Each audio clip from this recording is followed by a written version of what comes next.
Okay.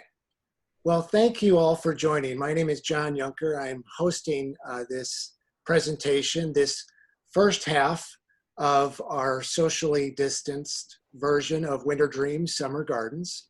I want to thank everyone for attending.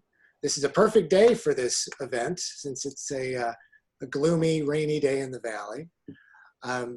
This morning, we're going to visit Ronnie Budge's garden.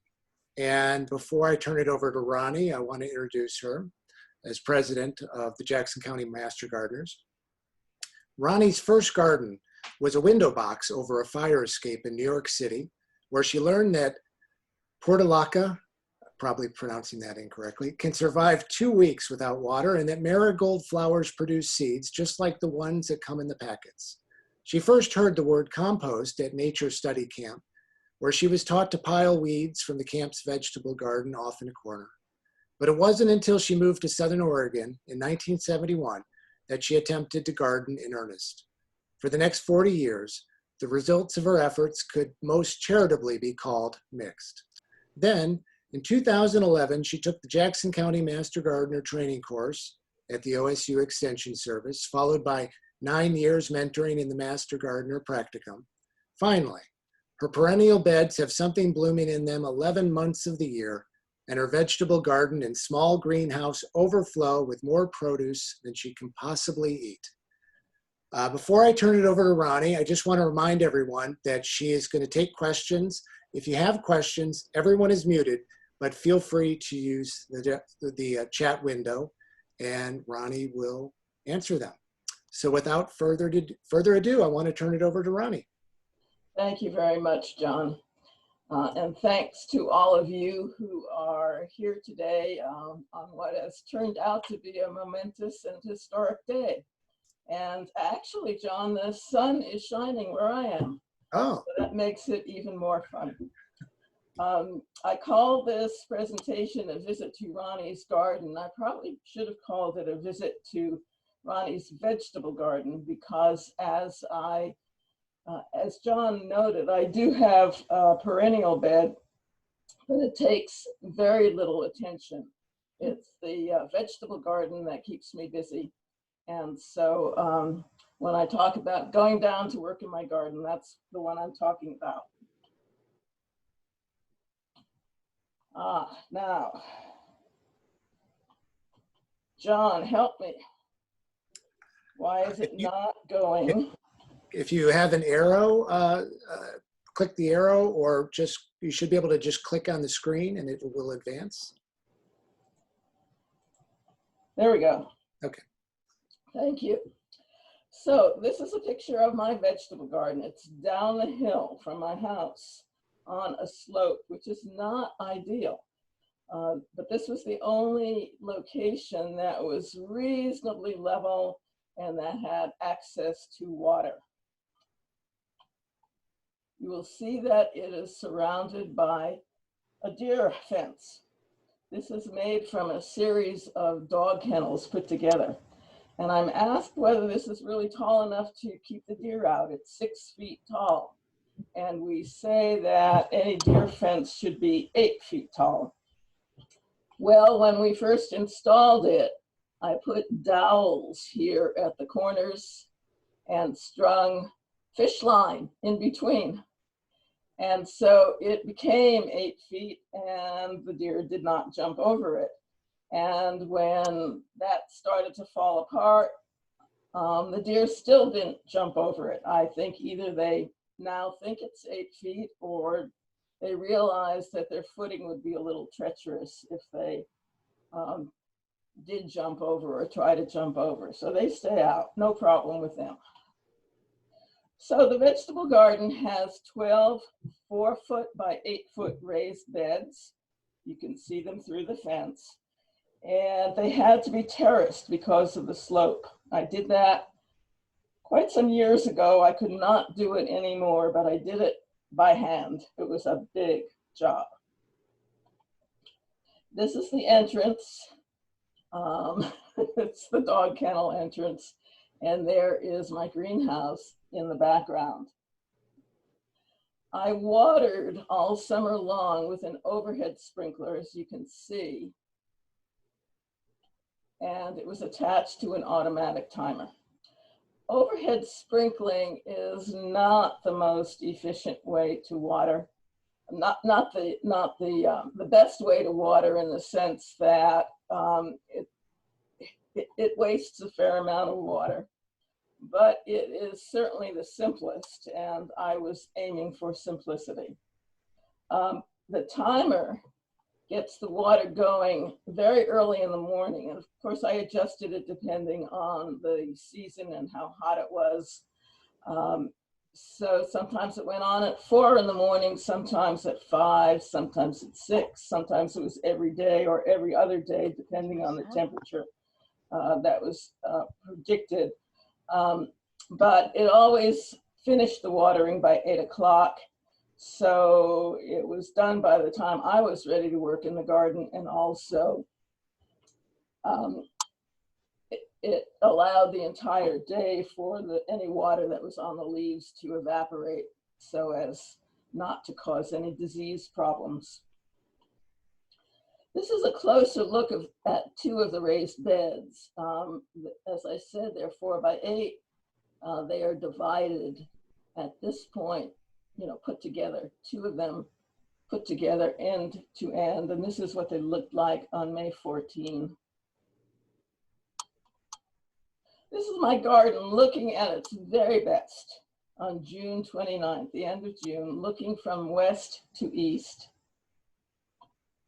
And then the same date looking east to west. This is my house all the way up the hill. And there's been many a time that I've started on a recipe for dinner, and I've realized that there was an ingredient missing that I meant to get from the garden. And so it's always, do I traipse back up, down the hill and up again, or just leave that ingredient out? That's one of the reasons why it's not the very best location. This is the same date, the end of June, looking south to north with my greenhouse here in the background. I hope you had a chance to download these 2 handouts. So you'd like to start a vegetable garden is a lot of basic information, things to consider if you're going to start one and you don't have one yet, just where to place it and what to do about water and things like that. The other one, the best veggies for the Rogue Valley, lists 24 vegetables that I have found to be the easiest. I like to say I am by no means the best vegetable gardener in the world. And that's why I think if I can get a harvest out of these particular 24 vegetables, then anybody can grow them and do the same. One of the things that I found a little difficult to understand at first was the difference between cool weather and warm weather vegetables, and the importance of having a soil thermometer. So these are the cool weather vegetables.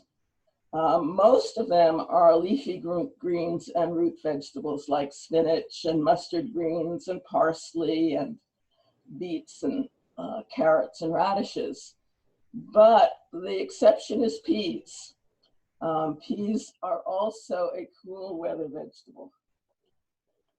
So before I sowed any seeds in the raised beds or transplanted anything into the raised beds, I took the temperature of the soil. It's important to know the soil temperature as well as what the air temperature is going to be. You certainly can't plant any summer vegetables, warm weather vegetables, if the air is going to freeze, but you also need the soil to be the right temperature for the seeds to germinate or for the plants that you transplant to grow well. So peas, for example, the temperature should be between 40 and 75 degrees. And in the Rogue Valley, President's Day is the traditional day for sowing seeds. I sometimes sow them as early as January if the soil is warm enough. This year, something ate my first sowings, so I actually had to do them again in early March. But here they are in the ground. And then these are the snow peas in bloom on June 13. About 3.5 months later, there are the blossoms. And then just a few days after that, the peas were ready to start picking. I love picking peas. It's like a treasure hunt trying to find them in the greenery, which is exactly the same color as the peas themselves. Mustard greens are another early crop. Soil temperature should be about the same as for the peas. And I sowed these directly in the raised beds using a packet called mesclun. Mesclun, of course, just means a mixture. And this particular mixture has no lettuce in it. It's all mustard greens and a few other kinds of good salad greens. And here they are, mid-June, with the greens big enough to pick for a salad. And some of them are already bolting. Bolting, of course, meaning that they're starting to produce flowers.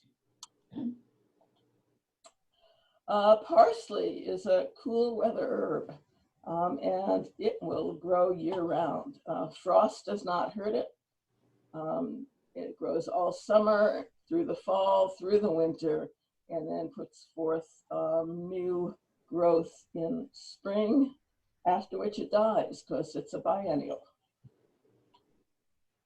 Beets, one of those root crops that's great in cool weather.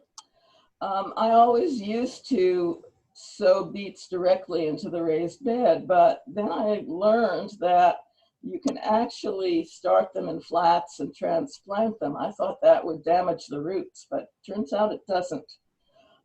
Something I want to point out, I planted only 2 seeds in each of these cells. And yet, as you can see in this one, the 2 seeds produced 4 seedlings. If you take a close look at beet seeds, you'll see that there are actually several seeds sort of fused together. And so when they germinate, they produce multiple plants from each one of those seeds. And here they are with bigger leaves, lots of true leaves, and ready to transplant into the garden.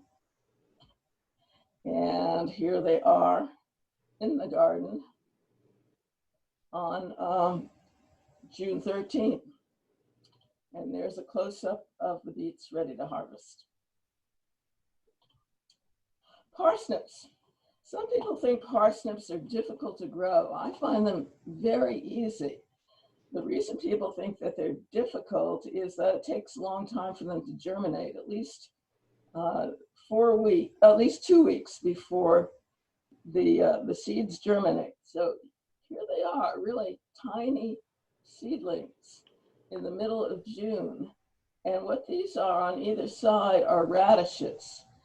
Some people like to plant radishes, and I did it this year, in the row in between the parsnip seeds, because the radishes germinate within 2-3 days and grow quickly, and they mark the row so that you remember to keep that row moist, keep it watered so that the parsnips will germinate. And here they are in early October, a whole lot bigger. Those roots are probably developed. I haven't really looked yet, but they're extremely cold tolerant, and they'll overwinter they'll survive all winter with absolutely no protection, and you can harvest them anytime that the ground isn't frozen.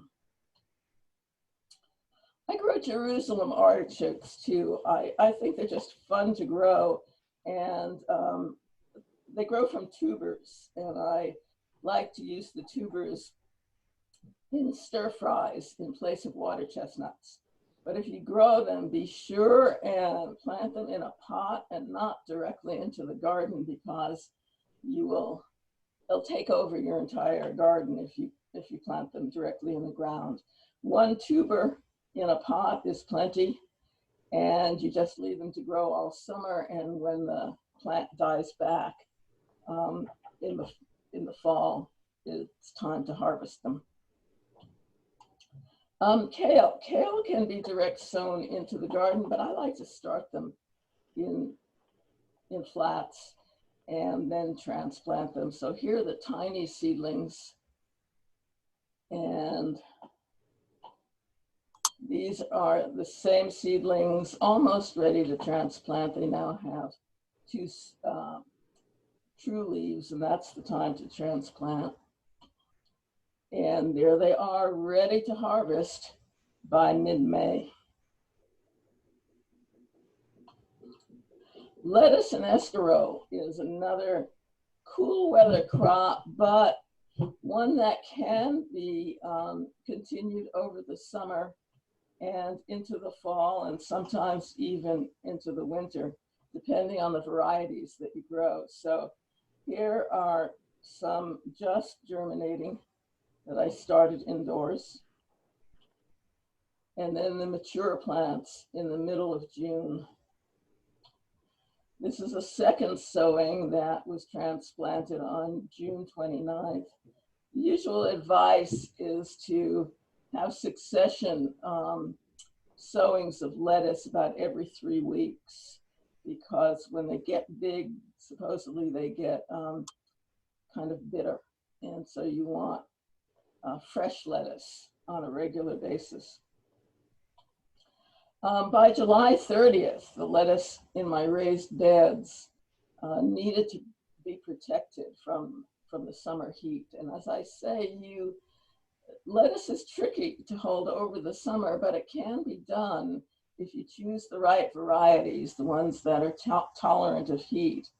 And if you use shade cloth to keep that bed a little cooler, and then water regularly. Those are the keys. So my lettuce was still doing fine at the end of July. Now, this is the middle of July and the summer garden with the warm weather vegetables maturing. Here's a list of some of the warm weather vegetables and herbs. These are the ones we love. Peppers, tomatoes, eggplant, squash, cucumbers, melons, beans, etc. So peppers in our climate need to be sown indoors long before you can transplant them outdoors. You really can't transplant outdoors until May, otherwise they're going to freeze. But they need a long head start. So you can start them indoors if you've got a nice sheltered place, a little bit of warmth, lots of sun, or just buy transplants, especially if you only need a couple of any one variety. There's really no reason to start growing your own from seed. So these are the peppers, and these are eggplants in the front. I don't consider eggplants an easy vegetable. I never have really good results, but I got these for free, and you can't resist anything that's free. So by mid-May, the peppers had been transplanted into the garden.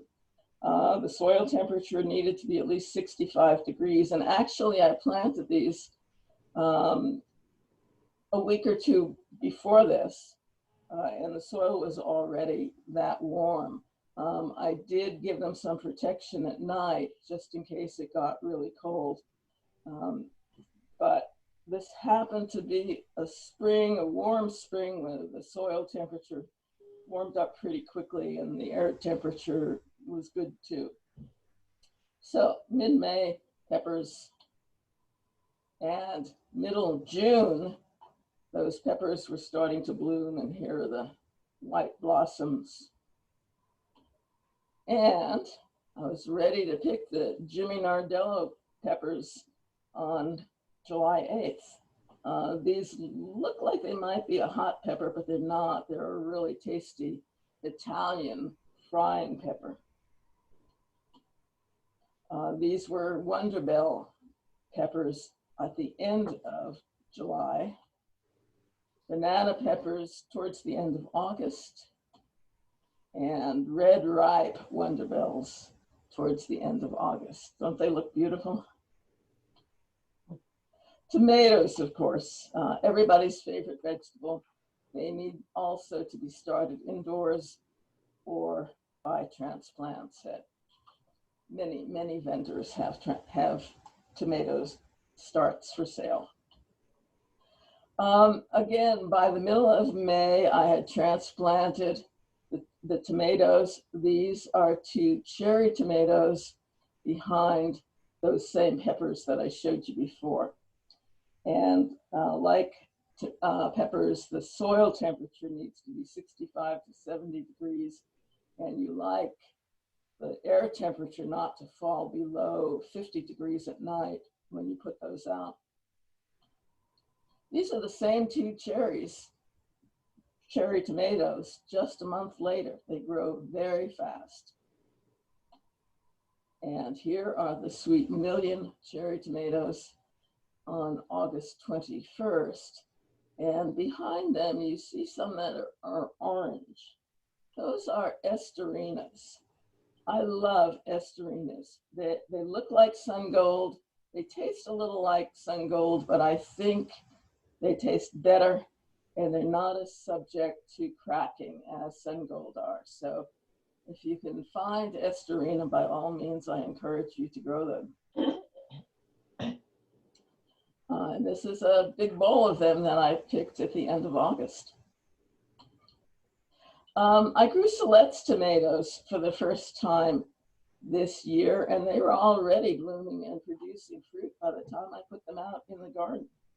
It's a determinate tomato. That means that almost all of the tomatoes grow and ripen at about the same time. You like determinate tomatoes if you're going to can, because you want a whole lot of them at once. So they were very early, but then they stopped producing. But there is my first ripe Silet's on June 22nd, which is about the earliest one can hope for a tomato that hasn't been raised in a greenhouse in the Rogue Valley. These are Roma tomatoes, also the middle of June, and then a big harvest of them in early September. Legend tomato.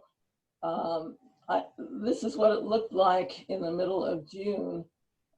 It's the latest to produce. It's kind of a late tomato, but I thought it was delicious and very productive. Okay, these are eggplant. As I said, I'm not the best grower of eggplants, but these are Oriental varieties in the middle of June. And here's the fruit starting to develop. And then you can see 3 long, skinny eggplant, which is what the Oriental kind are like, almost ready to pick by early July. Squash. Again, that's a plant that can be direct sown, but I have better luck starting them indoors in small pots. But unlike peppers and tomatoes, you need to sow them only 2 to 3 weeks at the most before you transplant them into the garden.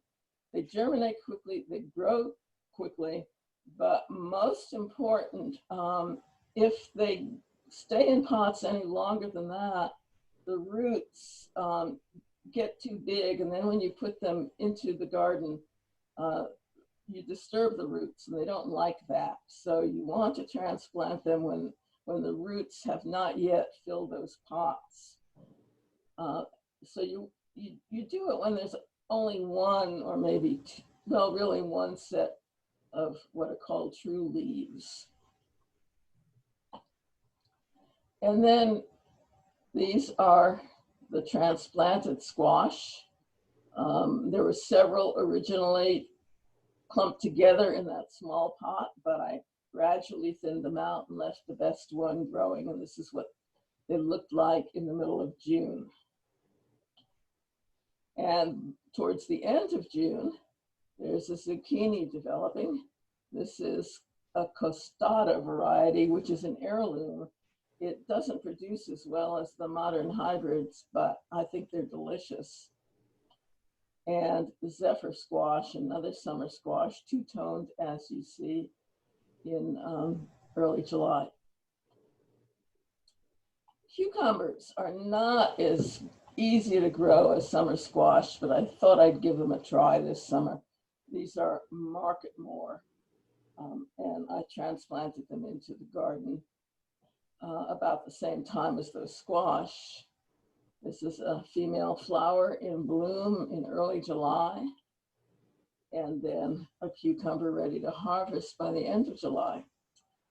But I planted them too close together and too close to the pole beans, and the pole beans shaded them, and the cucumbers just did not do well.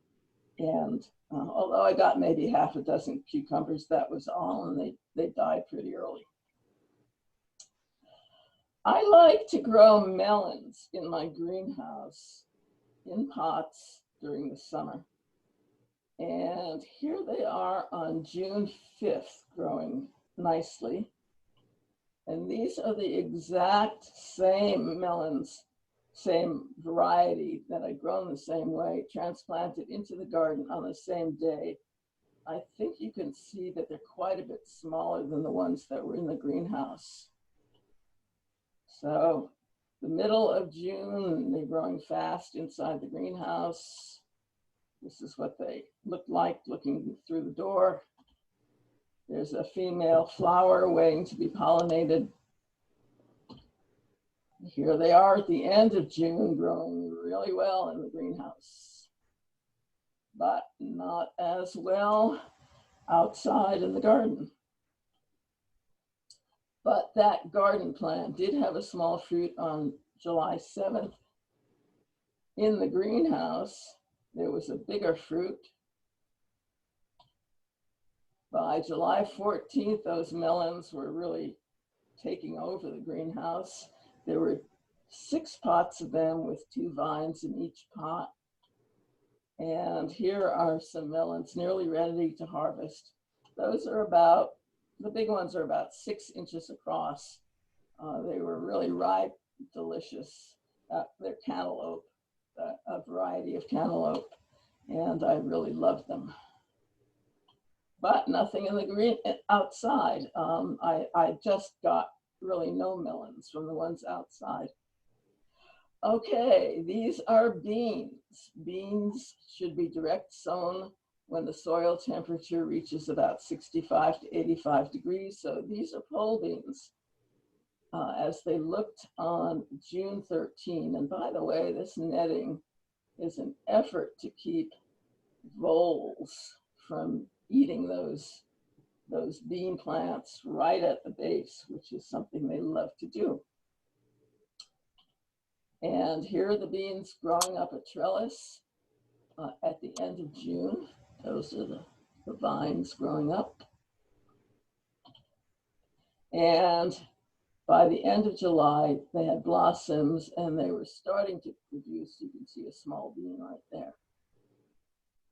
But by the end of August, those beans had just overwhelmed that support and were shading the plants underneath. These are those melons that I showed you. And really, it was sort of too many bean plants for the supports and too much shade for the melons. And that whole section of the garden didn't do as well as I would have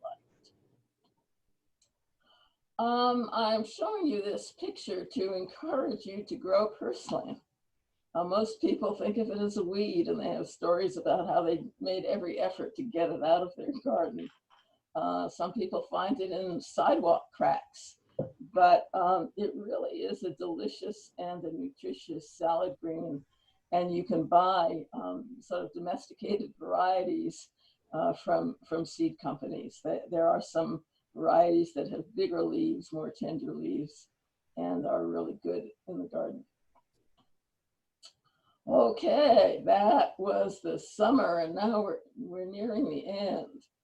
And you can see there's still, these are those Roma tomatoes still producing, but the others that were here already had to be pulled out. They just weren't producing anything, and they were starting to die off. But that left room for garlic. I love to grow garlic. I think of it as either the last crop of one year or the first crop of the following year, because they're planted in the fall after everything else is really all harvested, all gone. It's time to plant the garlic. And in the Rogue Valley, it can be planted as late as December. This is last year's crop growing. This is on June 13 with the garlic that I sowed last fall. And there are two main kinds of garlic. There's soft neck and hard neck.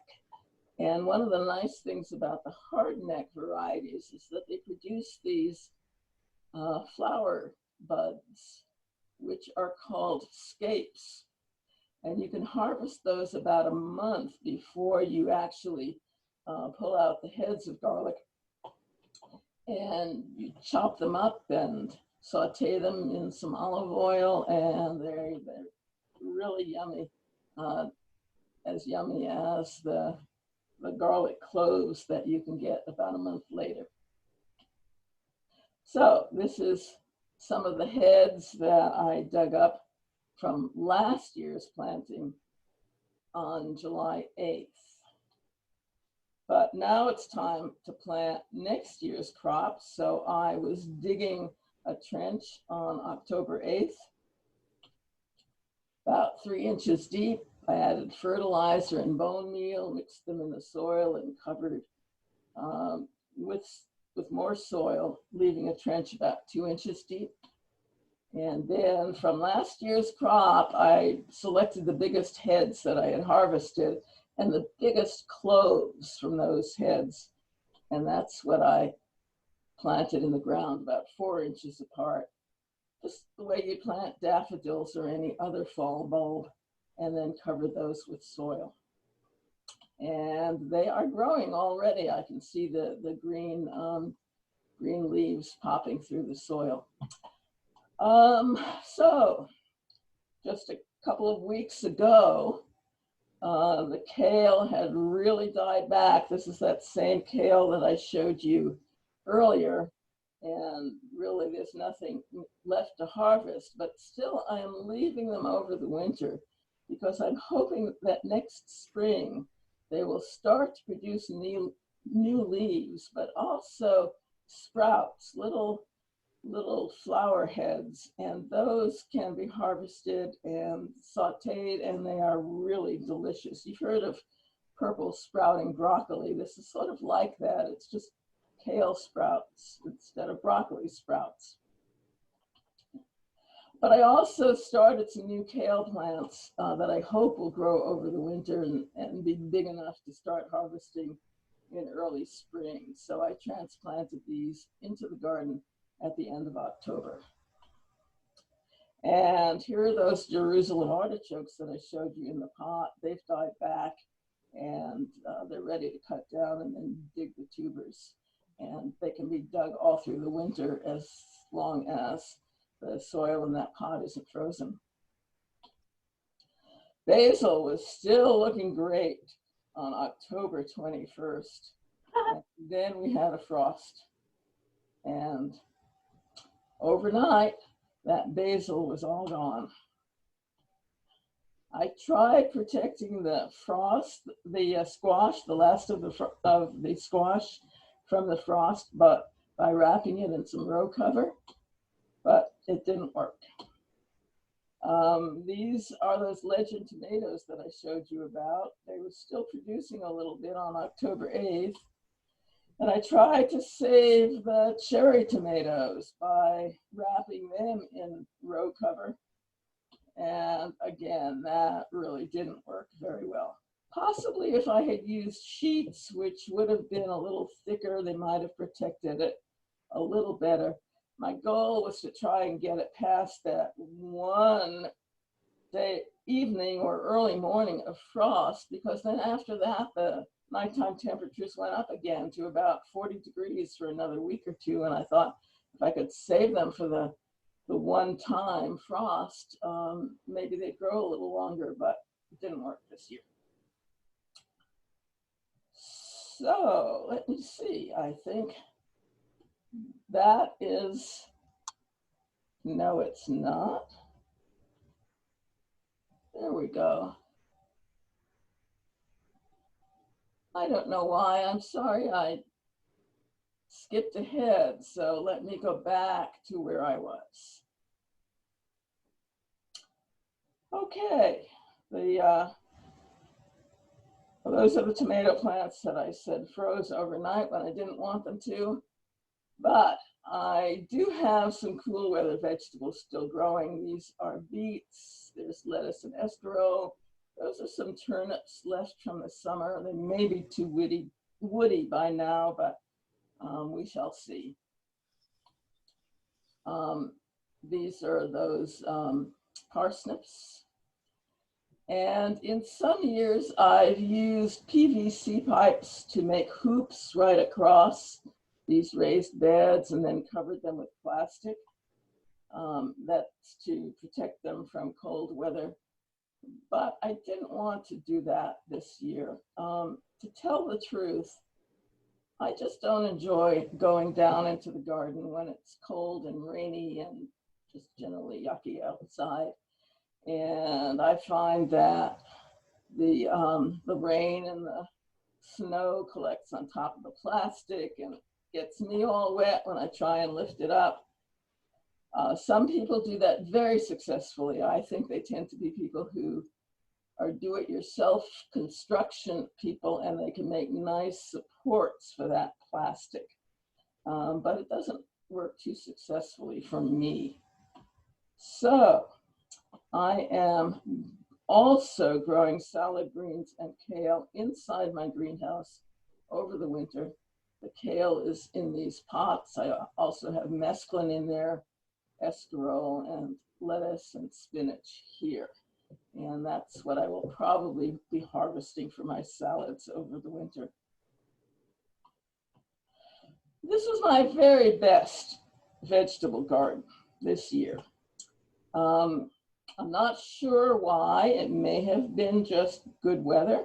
Maybe that I, like so many people, just had more time available to work in the garden and get it looking good and getting good harvest. Or maybe it was because I made some effort at improving the soil. So last summer and again this summer, I experimented by putting a trench down in the middle of beds where I didn't have anything growing. And I put my kitchen scraps in here instead of having a separate compost pile, which has never worked really well for me. So this is where my compost ingredients went. And then I sowed a cover crop of buckwheat on each side of the trench. And I did that again this summer. Cut it down to add organic material to the soil. Here it is before it's cut down and then after it's cut down. And this summer, I was able to sow and cut down and re-sow the buckwheat 3 times. So that really helped the soil, I think, adding organic material to it. It's by far the easiest way to add organic material to the soil is using a cover crop.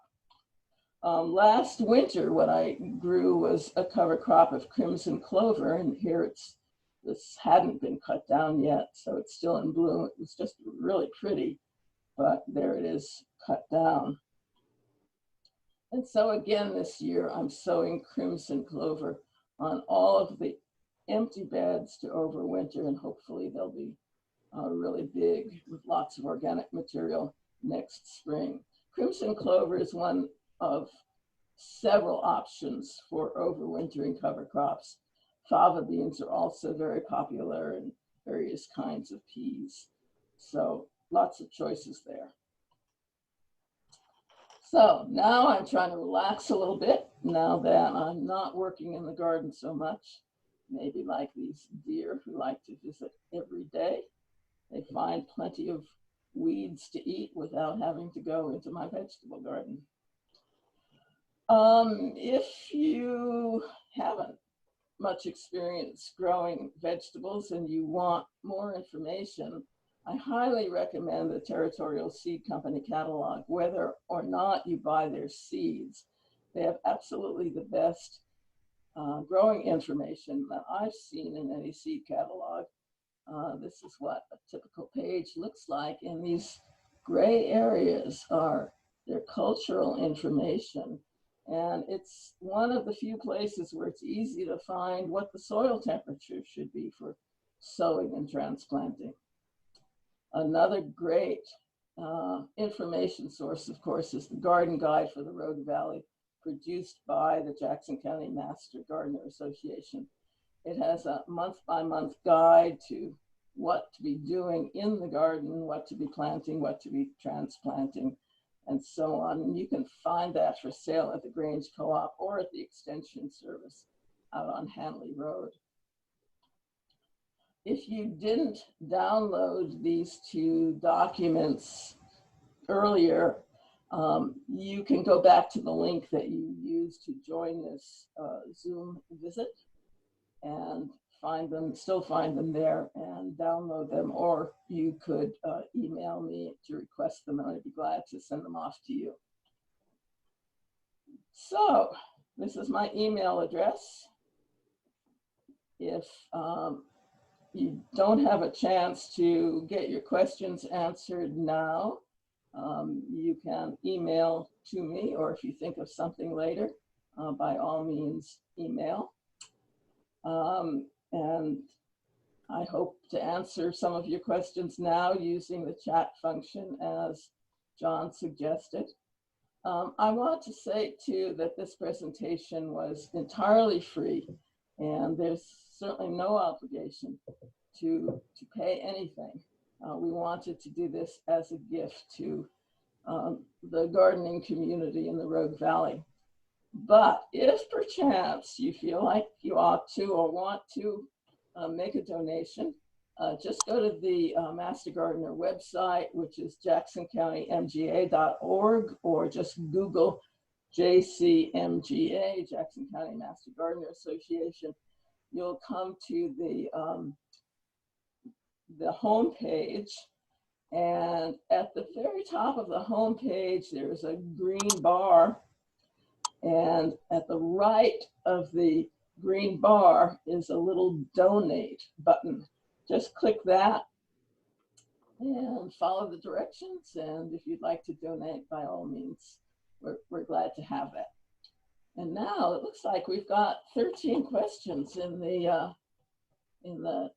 chat box and more coming. So let's take a look.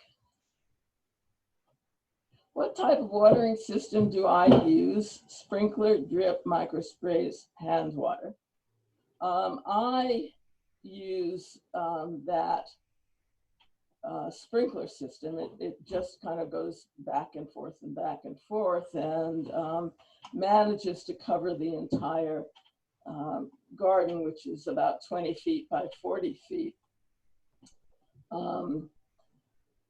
Drip irrigation is the most efficient way to water, but since I move plants around from the kind of plants I grow, from one bed to another bed. In other words, if I'm growing tomatoes in raised bed one year, the next year those tomatoes will go to raised bed 2, and the next year to raised bed 3 before I rotate them back to raised bed 1.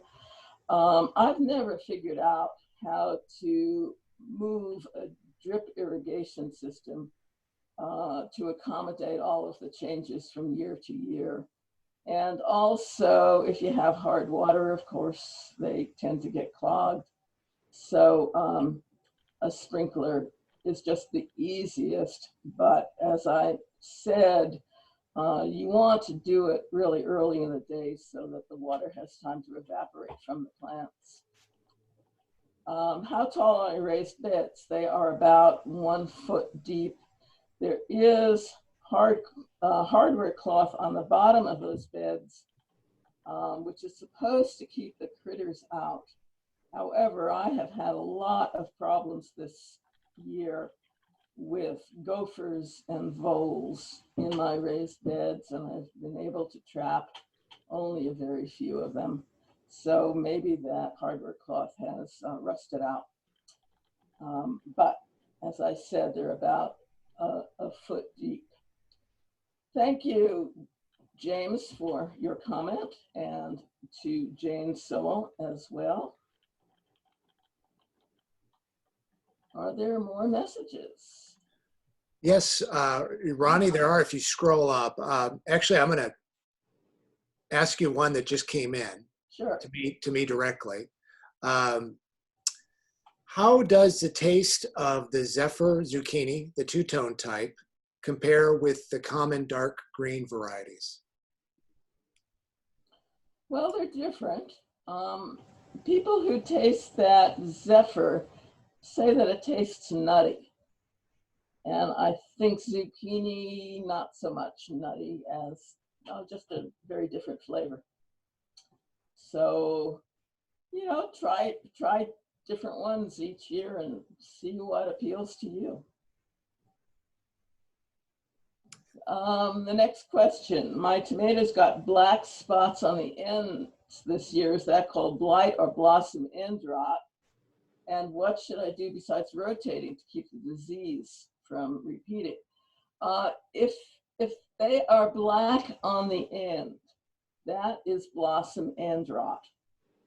And the reason that we get blossom end rot, and by the way, it's more common on the Roma type tomatoes than it is on the spherical tomatoes.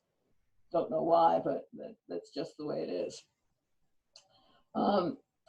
And there are a number of causes of blossom end rot. It's mostly due to a calcium deficiency. It isn't that there isn't enough calcium in the soil, because usually there is enough. It's because for one reason or another, the tomato plants haven't been able to absorb that calcium. And the way that, that you get them to absorb the calcium is by adding a little bit of Epsom salts to the soil. Epsom salts is magnesium, and the magnesium helps plants to absorb that the calcium that's in the soil. The other cause of calcium deficiency is what we call,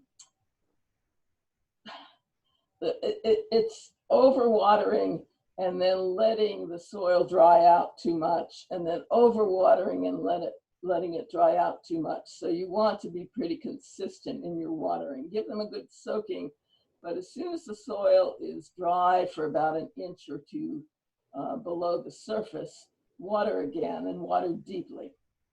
And the third reason why the plants might not be taking up the calcium is if the roots were damaged at the time that you transplanted them. So sometimes you transplant them and then put a stake in the soil to support it. And when you put that stake in, you get too close to the roots. So that's what I think was the problem with yours. But yes, you should rotate crops, preferably a new bed every, a cycle of 3 years, which helps to get rid of diseases that attack a particular kind of plant in the interim couple of years. I have a small veggie fade in space. How would you do crop rotation? I'm sorry, I don't know what a fade in space means, so I'm not sure how to answer that question. Just do your best to rotate as you can. And it's different, of course, depending on the size and shape of your garden. Oh, Ronnie? Yes. Yeah, can I interrupt? There were some questions that came in during your talk, and I want to make sure we get to those Okay. as well. The first one was just regarding the ecosystem. Where is your garden located? Your garden and home? Well, where do I live? I live just outside of Jacksonville, about a mile to the east of Jacksonville. Okay, Um, so good. I guess that's the best answer to your question. No, that's perfect. And another question was the photo of the peppers that Yes. you're growing. Did you put straw under the peppers? It wasn't straw. What did I put? I think I had chopped up some of last autumn's leaves, dead leaves, and kind of ground them up and used that as mulch. Okay, good. And I think this is the last one. The melons that you grew, what size pots did you use? They're about a foot across, maybe 18 inches, but I think about a foot, and Okay. about a foot deep. Oh, good. And oh yeah, one more here. Where did you get your greenhouse? I bought it from what is now called In the Garden. The Grange Co-op used to sell them also, that particular model. It's a Hall's greenhouse. It's plastic. I've had it for about 12 years now. By the 11th year, the roof panels were starting to break, and I had them replaced. The sides are still good, but the roof panels had to be replaced. There are lots and lots of sources for greenhouses. At the time mine was installed, there happened to the national distributor of that particular brand happened to live in Grants Pass. He still lives there, but he's not doing much with Hall's greenhouses anymore. But there are, do some research and see which kinds you like the best. Okay, great. Thank you. I think we're caught up in terms of questions up to the question about the little metal screens you put on the transplants. I put those out for voles. I think it's voles that were coming and just cutting off the plants right at the surface of the soil. That's what voles do. And so I tried those metal screens this year, and they worked. Also, in some cases, for the zinnias, for example, and the onions, I used paper cups with the bottoms of the cups cut out. And those work too for those particular plants. They don't seem to be working right now for the lettuce that I recently transplanted, and I'll be darned if I can catch those voles this year. They are hard critters to catch. And looks like there's another message. I got early blight on tomato plants this year. They never fully recovered and produced something I should do this winter to amend this bed. I'm not sure about, you got early blight. I'm sorry, I don't know that much about preventing early blight and amending the bed, although always organic matter is sort of the answer to most everything. The better your soil is, the healthier plants you have, and the healthier the plants they are, the more resistant they will be to soil-borne diseases and insects and so forth. So I guess improve the soil as best you can is the answer. Now, late blight, one of the reasons that I grow legend tomatoes is that they are resistant to late blight.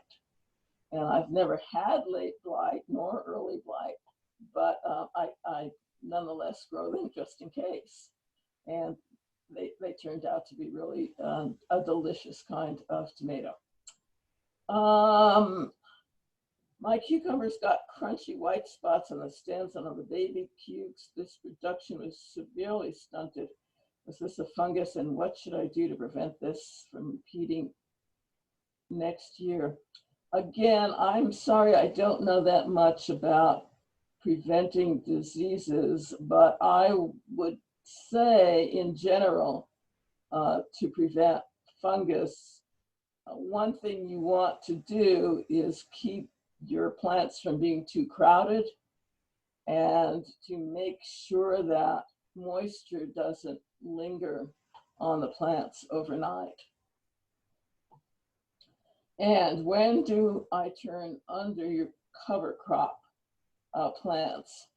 They really should be turned under at least a couple of weeks before you intend to plant anything in that space, so that what you've cut down has a chance to decompose, especially the roots that will remain in the soil. You want them to decompose, and you want the top growth, the vegetative matter on top, to decompose a little bit as well, although that can be left as mulch on the top of the soil. So, you know, you hope that those plants will be ready to be cut down at least a couple of weeks, if not longer, before whatever you want to replace them is going to be ready to go in the garden. I'm growing broccoli now and I'm getting little round gray mold on it. What can I use to get rid of it? I'm sorry, again, I don't know that much about these kinds of diseases. You might go into just the Grange Co-op or another garden supply store and tell them about the problem and have them point you to some products that might get rid of it. We always recommend organic products. And, you know, read the label carefully and see if that is one of the problems that that particular pesticide addresses. To tell the truth, when I'm having problems of that sort, my attitude is just pull it out and get rid of it and start over again. I didn't have problems with aphids on the kale this year, which I usually do in late summer when it gets hot. The aphids come out, and also the white fly. And when that happens, I just cut it back, but leaving the stem. And then in the springtime, the leaves start to grow again. And by that time, there are no aphids because it's too cold. And so I get another crop at that time. Drew at South Medford Grange helped me with the early blight fungus. I think he recommended a product called Fungicop or something like that. It had copper in it. Okay, great. That seems to have been a good solution. Yes, go to the Grange Co-op and ask their advice. Or you know, I'm not trying to promote the Grange Co-op necessarily, but any place that has garden experts, people who are more expert than I, can recommend something. Any other questions? I think we are caught up. Hey, exactly. Ronnie, thank you so on time. much. That's wonderful. Well, thank you, everyone. Again, if you do think of other questions, here's my address. Jot it down, and maybe we'll hear from you. And I hope you'll tune in this afternoon for the next presentation by Lynn Kunstman. You'll love her garden, and she's a great presenter and a real gardening expert. Hey, did two more come in? I want to echo that and thank you all for attending. And Lynn also mentioned check out visit the Jackson County Plant Clinic for questions as well. Ah, yes, indeed. Thank you, Lynn. The Plant Clinic, although it's not open for in-person questions, it is taking questions by email, and they're great at answering those questions via email. I had one myself, sent it off to them, and I got an answer within about 3 days, right what I needed. So thank you, Lynn, for that suggestion. And thank you all for coming today. Great. Thank you all, and we hope to see you back in 1 hour. Thank you. Thank you. Bye-bye.